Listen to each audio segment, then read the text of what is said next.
Vuelvo en esta, los saludo y vuelvo y sigo con la presentación del grupo 4. Fíjense que en este cuadro yo lo que hice es presentar, yo se los describí al cuadro, pero lo que quiero destacar acá es que lo que estoy haciendo en este cuadro fundamentalmente es comparar, que es una operación distinta a describir, es una operación del pensamiento diferente a describir. Cuando yo comparo, lo que se hace fundamentalmente es establecer un criterio de comparación. Puedo comparar compuestos, métodos de obtención, como hicimos con el método de obtención de hidróxido de sodio en alcalino. Entonces, en esa operación del pensamiento, lo que yo hago acá es entonces establecer criterios de comparación definidos. En este caso quiero comparar dos gases que son los principales. El subóxido yo lo marco como secundario. Entonces aquí, ¿qué comparo? La estructura, el enlace, la energía de enlace, la obtención, y acá les remarco que, por ejemplo, la obtención de monóxido de carbono y dióxido de carbono se la obtiene en combustiones. En el primer caso incompleta y en el segundo completa. Estos no son métodos de obtención, no son métodos de obtención, simplemente se genera el gas y se pierde en la atmósfera. Por eso es que en las combustiones, generalmente, ¿qué es lo que empieza a concentrarse en la atmósfera? Los gases de los productos de las combustiones. Entonces no son métodos de obtención, porque para que sea un método de obtención, por empezar yo tengo que poder encontrar la forma de separarlo del medio y de purificarlo, de darle una determinada pureza. En este caso no ocurre. No me lo pongan como ejemplo de método de obtención porque no es. Luego sigo con las propiedades químicas y físicas de los dos y finalmente las aplicaciones. Entonces esto es comparar. Cuando yo pida comparar necesito eso, que establezcamos, bueno, ¿qué es lo que vamos a comparar? La estructura, la propiedad, el método de obtención, bueno, y lo ponemos en un cuadro bien clarito. Eso es comparar, no es describir. Acá nuevamente tenemos una comparación, en este caso de la química del carbono y del silicio. Entonces, ¿qué comparamos? El carácter, el carbono no metal, el silicio semimetal, semiconductor. Acá lo que sí agrego acá, que en el caso del carbono tengo el alótropo de diamante, que es aislante, y el grafito, que es conductor.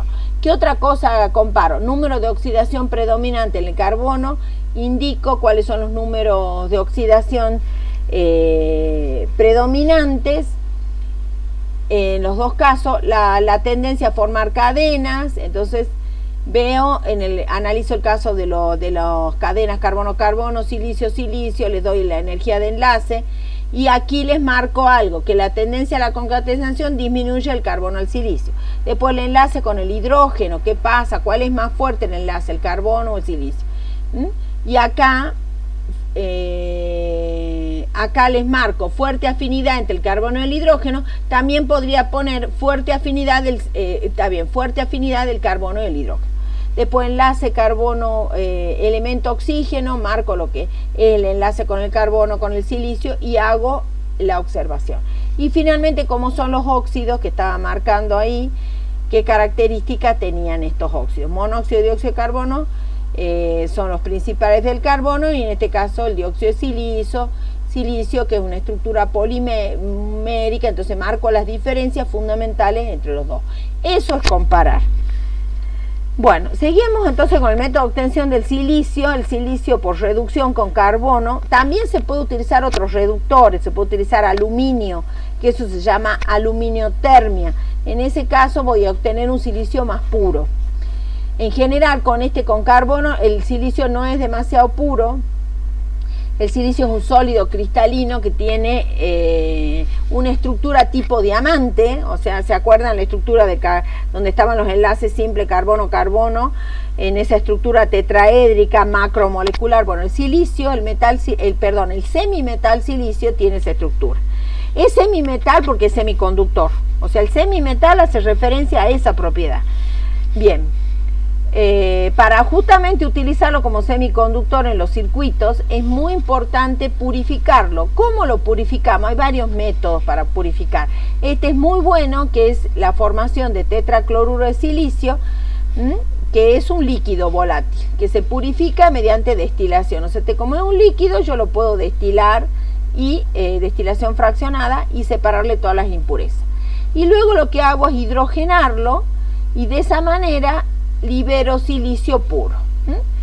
Se puede seguir purificando por otros métodos, por ejemplo la refinación por zona. Yo tengo una varilla, por ejemplo, de silicio, ¿cómo la puedo refinar?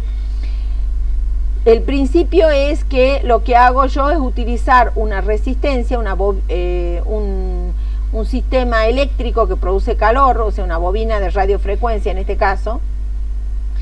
Esta se va moviendo lentamente a lo largo de la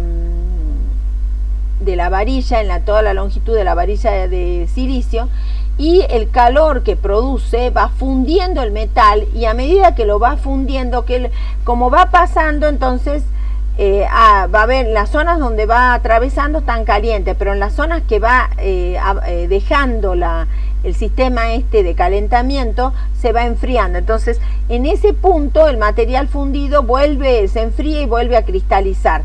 Cuando cristaliza lo hace en forma muy pura.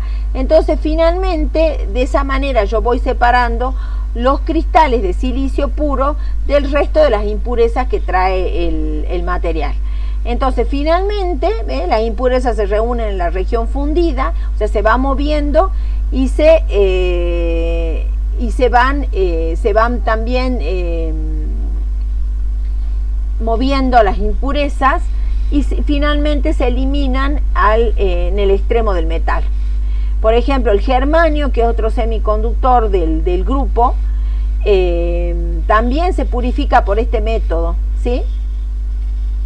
Bien, entonces esa es la cuestión. Es como si fuera le aplico entonces el calor de una resistencia eléctrica, y el calor, miren la temperatura tan alta, y como les decía, se va fundiendo y se va cristalizando y generando cristales cada vez más puros, hasta que todas las impurezas las puedo eliminar en un extremo del metal. No pude conseguir un video de esto para poderlo mostrar con más detalle. Veamos, vamos a mostrar dos compuestos importantes, pero que tienen una fórmula parecida, pero características muy diferentes. Por ejemplo, la sílice, que es justamente el dióxido de silicio, que yo les decía que la fórmula, siempre esta fórmula es la fórmula mínima, tiene una gran importancia mineralógica e industrial. Es un óxido ácido que no existe como molécula discreta. Acá está mostrado cómo es una macromolécula, que tiene una estructura de tipo tetraédrica, y se puede presentar en la naturaleza con varias formas cristalinas. Eso es cuando una misma sustancia, que no es un elemento, sino en este caso es un compuesto, se presenta en distintas formas cristalinas, se llama polimorfía cristalina, y cada forma cristalina, como el cuarzo, la cristobalita o la tridimita, son polimorfos cristalinos. Este dióxido de silicio es lo que constituyen fundamentalmente los vidrios, va a ser precursor de vidrios, ¿sí? Ya lo vamos a describir justamente en la presentación, que es para vidrios solamente, ¿sí? Es muy poco reactivo. El único ácido que lo ataca es el ácido fluoruro de hidrógeno. Ese es el único ácido. O bien, cuando trabajamos con hidróxido de sodio muy caliente, también podemos atacarlo. Esto es el motivo por lo cual yo, cuando preparo una solución de hidróxido de sodio o de carbonato, una solución alcalina, o de hidróxido de potasio, ya vamos a ver el carbonato, me van a contestar por qué es alcalino, ¿no? En un recipiente de vidrio lo ataca el vidrio. Por eso entonces yo, cuando quiero almacenar una solución de hidróxido de sodio o carbonato, la voy a guardar en flascos de plástico. Lo mismo ocurre para el fluoruro de hidrógeno. Como ataca el vidrio, lo tengo que guardar en frascos de plástico. Luego tenemos la otra sustancia, que es la gel de sílice, que en este caso también tiene químicamente es básicamente en realidad es un óxido hidratado, pero no es cristalino, no es una forma cristalina, es un material amorfo, o sea, muy desordenado, que tiene la característica de tener elevada superficie. Se le llama gel de sílice, ¿sí? Desde el punto de vista químico, los químicos le llamamos gel de sílice, es un óxido de silicio hidratado, que tiene mucha superficie. Entonces, como el carbono activado, se lo puede utilizar como absorbente, o sea, en su superficie sobre todo puede retener agua, por eso se lo utiliza como desecante en equipos electrónicos, indumentaria, medicamentos y reactivos en general. Tiene esa característica, al ser amorfo, generalmente los materiales amorfos tienen mucha superficie, entonces en esa superficie queda retenida el agua y por eso se lo utiliza como desecante. Bien, acá por ejemplo desarrollé un poco la estructura de la sílice, como está hidratada, ven los hidrógenos, así se presenta. Esto es la gel de sílice. Desde el punto de vista comercial se le llama sílica gel. El nombre comercial es sílica gel y se llama gel de sílice. Ustedes van a ver estos sobrecitos que se los encuentra acompañando la indumentaria, camperas, calzado, equipos electrónicos. Y fíjense que también es una macromolécula, es una molécula macro. Entonces, se lo va a utilizar como agente deshidratante y acá hay otra aplicación importante, la sílica gel, que es soporte inerte de muchos catalizadores finamente divididos que usamos en la industria química. Se lo va a utilizar entonces como absorbente. Vamos a ver ahora los silicatos. A nosotros lo vamos a estudiar a los silicatos en sus estructuras y fórmulas. Vamos a ver que los silicatos pueden ser discretos, o sea, pueden existir en fórmulas muy simples. Aquí, como es el anión ortosilicato, fíjense que el silicio está unido en una estructura tetraédrica a 4 oxígenos. Pero esta es la unidad más pequeña, digamos, esta es la unidad más pequeña de los silicatos. Hay minerales con esta unidad, como el olivino y el granate, que en general son aniones cuyas cargas eléctricas son compensadas por iones positivos. Por distintos iones positivos, ¿sí? Les sugiero que busquen ejemplos de minerales que tengan esta estructura. En general, entonces, vamos a decir también que los silicatos, la mayoría no tienen esta estructura simple, sino que se van conformando como estructura en la que se va uniendo este anión ortosilicato tetraédrico y van formando polianiones, ¿sí? Bien, fíjense que siempre los oxígenos están ubicados en el vértice del tetraedro y acá dice, si no están compartidos soportan la carga negativa y aportan a la carga negativa total del anión silicato. Aquí vemos que no tenemos ningún oxígeno compartido.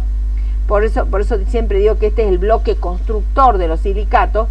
La carga es soportada por los oxígenos que están ubicados en los vértices. Por eso es silicio, oxígeno 4 cargas negativas. Vamos a ver, a medida que se van uniendo esas uniones, vamos obteniendo silicatos más complejos. Acá tenemos el anión disilicato, también lo van a encontrar en la bibliografía como pirosilicato. Fíjense que se forman de la unión de dos unidades de ortosilicato y se obtiene una estructura de este tipo en la cual la fórmula de silicio 2, oxígeno 7, eso es algo que es importante que empecemos a comprender cómo se van obteniendo las fórmulas, y las fórmulas se van obteniendo justamente de poder analizar bien correctamente la estructura. En este caso tengo dos átomos de silicio, y después tengo en total 7 oxígenos. Fíjense, 3 que están, ustedes recuerden que es una estructura tetraédrica tridimensional, entonces 3 oxígenos están, acá tenemos 1, 2, 3, 4 y 5 en el plano, y luego tenemos 2 oxígenos que están en otro plano. Puede ser que estén en un plano superior o un plano inferior, pero no están en el mismo plano y suman. Entonces 5 más 2 son 7. Ahora, la carga eléctrica está determinada por los oxígenos que no están compartidos, que en este caso los oxígenos 1, 2, 3, 4, 5 y 6, que están yo los describí en otro plano, y entonces nos dan 6 cargas negativas. De esa manera vamos a analizar los silicatos. Bien, acá está clarito, aquí vamos a tener también cationes que van a compensar la carga. Entonces este ion nos muestra que las estructuras de silicatos se construyen uniendo unidades de ortosilicato con uno más oxígenos. El resto que no se comparte se ubica en los vértices restantes de los tetraedros unidos. aportando carga. Fíjense, seguimos entonces con los silicatos. Acá tenemos silicatos cíclicos. Se forman también por la unión de las unidades de ortosilicato. Y acá tengo una fórmula general. Y un caso especial de un ciclo con 6 tetraedros, 6 unidades de ortosilicato. Y me da, por ejemplo, fíjense que tengo 6 oxígenos compartidos que no soportan carga. Y luego 12 oxígenos que no están compartidos y soportan carga. Entonces, 6 más 12 son silicato 6, oxígeno 18, y dije yo que tenía 12 átomos de 12 oxígenos, que no podemos decir átomos porque están soportando la carga, 12 cargas negativas, 12, bien. Y esta es la fórmula general. A partir de ella, ustedes pueden construir distintas estructuras cíclicas de silicato que respondan a esta fórmula. Se puede plantear estructuras cíclicas de silicato a partir de 3 unidades de ortosilicato. Fíjense que esta unión que conforma una estrella de David es la unión que vamos a observar en las arcillas, en las estructuras ya de los silicatos más complejos, porque tienen parte del silicio reemplazado por aluminio. Después están los silicatos en cadena y doble cadena. En este caso, fíjense, acá tengo un número, digamos, determinado de silicios. Acá es infinita, formamos cadenas simples infinitas y doble cadenas infinitas, ¿sí? En este caso, las unidades de tetraédricas se van uniendo de esta manera, una por arriba y otra por abajo, una por arriba y otra por abajo de la línea esta que podemos observar, de tal manera de evitar que los átomos estén muy cercanos. Eso se llama repulsión estérica. Y observamos que para poder obtener la fórmula correcta de esta estructura tipo cadena, que fíjense, crece en una sola dirección, por eso también se le llama no solo silicatos en cadena, silicatos lineales. En este caso tengo una unidad repetitiva, puede ser cualquiera de estos ortosilicatos que están compartiendo 2 oxígenos y tienen otros 2 oxígenos sin compartir, soportando carga. Los oxígenos que están compartidos se les otorga, vale cada uno 1/2 en la fórmula. Entonces 1/2 más 1/2, 1, más 2 silicatos que están sin compartir me da 3. Entonces en la unidad repetitiva tengo silicio 1, oxígeno 3, y como tengo 2 oxígenos sin compartir es 2 menos. En este caso, esa sería la fórmula mínima. Para que sea la fórmula total, tengo que colocarla entre paréntesis con el subíndice n, que nos está diciendo que hay n unidades en la estructura, ¿sí? Una estructura es un macroanión. Luego esta estructura es característica del asbesto, por ejemplo, del mineral asbesto. Acá está también una cadena de tipo lineal, pero son 2 cadenas unidas. Esta es característica de los anfíboles. Acá podemos observar que la unidad repetitiva es esta, que comprende 4 unidades de ortosilicato, de tal manera que tenemos 4 unidades de ortosilicato. Acá vamos a tener 4 oxígenos compartidos, o sea, les asignamos 1/2, o sea que son 2. Luego tenemos 1, 2 y 3, otros 3 oxígenos compartidos que están dentro de la estructura, y se le asigna el número 1, entonces era 2 más 3, son 5, y finalmente tenemos otros 2, 3, 4, 5 y 6 oxígenos que están sin compartir y soportando carga. Entonces tenemos silicio 4 en la estructura repetitiva, y luego tenemos 2 oxígenos compartidos con el resto de la estructura, 3 oxígenos no compartidos, compartidos dentro de la unidad repetitiva y no con el resto de la estructura, y entonces son 2 y 3, 5, y en este caso más 6, que son los oxígenos sin compartir, son 11. 5 más 6, 11, 6 cargas negativas. Finalmente acá están descritos los silicatos laminares. Por ejemplo, la mica es un ejemplo, un mineral que tiene una estructura de silicatos de este tipo. Fíjense que acá es una estructura que crece en dos direcciones, por eso son laminares. Y la unidad repetitiva es esta, en la que comprende dos unidades de ortosilicato. En ella la fórmula mínima es silicio 2, oxígeno 5. ¿Por qué silicio 2, oxígeno 5 con dos cargas negativas? Porque tengo dos silicios, en total 4 oxígenos compartidos a los cuales se le asigna un medio, por lo tanto son 2, más un oxígeno compartido dentro de la unidad repetitiva, son 3, y más 2 oxígenos sin compartir que soportan la carga, suman 5, y 2 cargas negativas de esos oxígenos sin compartir.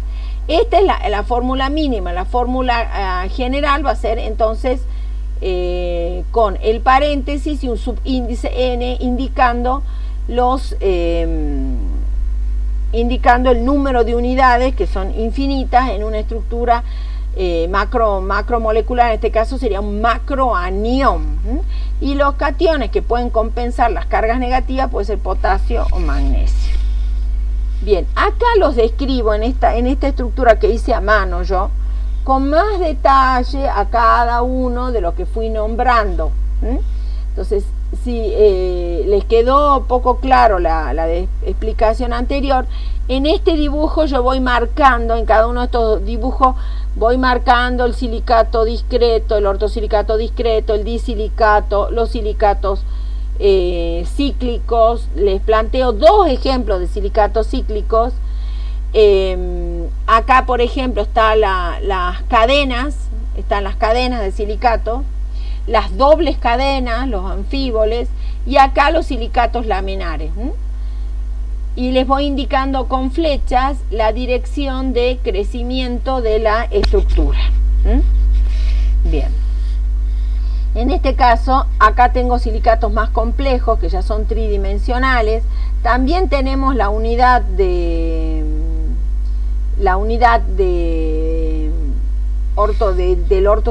silicato discreto tetraédrico. En este caso son estructuras un poco más complejas.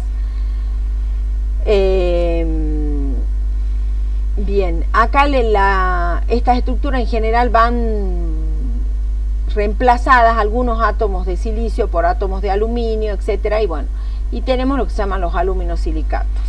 Acá hay una clasificación de todo ese tipo de silicatos. Acá les destaco uno, que son las zeolitas, que hablamos cuando trabajábamos con la obtención de oxígeno a partir del aire, cuando lo tenemos que acondicionar al aire para extraerle el dióxido de carbono. Se puede utilizar zeolitas, que son estructuras de ortosilicatos tridimensionales. Tridimensionales significa que tienen los 4 oxígenos compartidos, porque en la lineal, fíjense, yo tenía 3, en la laminar tenía 2, en la lineal tenía, en la laminar tenía 3, en la lineal 2, y en los tridimensionales puedo tener los 4 oxígenos compartidos. Vuelvo a las zeolitas. Entonces, en esta estructura tridimensional ocurría que se formaban huecos dentro de la estructura que tenían un tamaño molecular. Por eso es que se los podía utilizar como filtros moleculares y poder retener ahí adentro el dióxido de carbono que teníamos que extraer del aire para poderlo tratar y obtener oxígeno posteriormente. Bueno, acá hay una descripción de la obtención de cemento, que es la mezcla para la construcción, que sirve para pegar o ligar los materiales de construcción, y consisten fundamentalmente en carbonatar con dióxido de carbono la cal apagada, que es el hidróxido de calcio. Este cemento entonces es un aglomerante que, a partir de la mezcla de carbonato de calcio, arcillas, que son los aluminosilicatos que yo les mencioné, calcinadas y posteriormente molidas, que tienen la propiedad de solidificarse al contacto con el agua. El producto resultante de la molienda se denomina el clinker, y se convierte en cemento cuando se le agrega una pequeña cantidad de sulfato de calcio, el yeso, para que adquiera la propiedad de fraguar al añadir agua y endurecerse posteriormente. Entonces, mezclado con grava, que son piedras, digamos, de un tamaño importante, y arena, que es la sílice, y agua, se crea una mezcla uniforme, maleable y plástica que fragúa y se endurece, adquiriendo consistencia pétrea. Esto es lo que es el hormigón o concreto. Esto era importante, digamos, me parecía a mí importante plantearlo. Acá está el esquema de la planta para obtención de este producto. Vamos ahora a las siliconas. Aquí vamos a quedar